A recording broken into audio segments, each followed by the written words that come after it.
Лоша дума не се забравя. Българска народна приказка. В една гора имало пещера и в нея малки мечета. Край пещерата дървар сечал дърва и видял, че едно меченце излязло из един храст и се закачило в шипките. Мъчило се горкото мече да се откачи от острите бодли на шипката, ала не могло. Дърварят го видял, домиляло му. Оставил брадвата и отишъл да помогне на мечето и го откачил от шипката. После го прегърнал и отнесъл до пещерата. Оставил го само да се оправя и се върнал, та грабнал брадвата и започнал работа. Близо някъде била мечката, майката на меченцето. Тя видяла какво направил човекът и отишла да му се отблагодари. Човече, ти ми стори голямо добро. Искаш ли да станем приятели? Човекът се съгласил и двамата се сприятелили. Отначало човекът се боял от мечката, но полека-лека свикнал с нея и станали големи приятели. Всякога, когато идвал в гората за дърва, мечката излизала и му помагала, докато натовари колата, а после дълго го изпращала и се оговаряли за нови срещи там, близо до пещерата, където той спасил меченцето й. И човекът, колкото пъти идвал в гората за дърва, се отсядал близо до пещерата. Мечката му помагала и се разговаряли като добри другари. Те станали толкова близки и обичани приятели, че веднъж, когато се разделяли, целунали се по устата, а човекът казал на мечката: Добри приятелю! Много добър приятел си! Всичко ти е хубаво, ама едно ти не струва. Мирише ти душата на лошо. Човекът дори и не помислил добре какво е казал, та не се и досетил, че тази дума може да обиди мечката. А мечката клюмнала. Тежка като камък паднала човешката дума в сърцето й и силно я заболяла.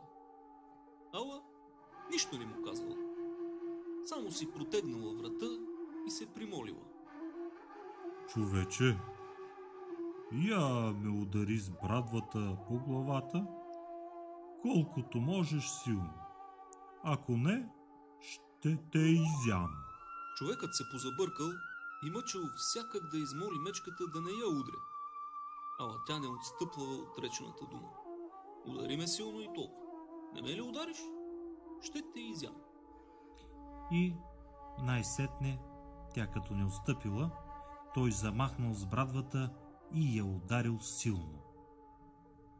Тъй направил голяма рана. Разделили се посърнали, но пак се уговорили да се търсят на същото място край пещерата. Много пъти ходил след това дърварят в гората, обикалял около пещерата, ала никога не се срещнали с мечката. Той си мислил, че тя е умряла от тежката рана и не можел да се начуди защо така и хрумнало да иска да я посече, когато били толкова добри приятели. Минали много години и човекът забравил за мечката, но веднъж случайно връхлетял на нея в гората. Познали се, здрависали се, разговорили се като стари познайници. Когато човекът натоварил колата с дървата и се приготвил да подкара воловете, мечката му рекла: Я огледай добре главата ми, приятелю. Дали ще видиш рана, гдето някога ме удари с брадвата?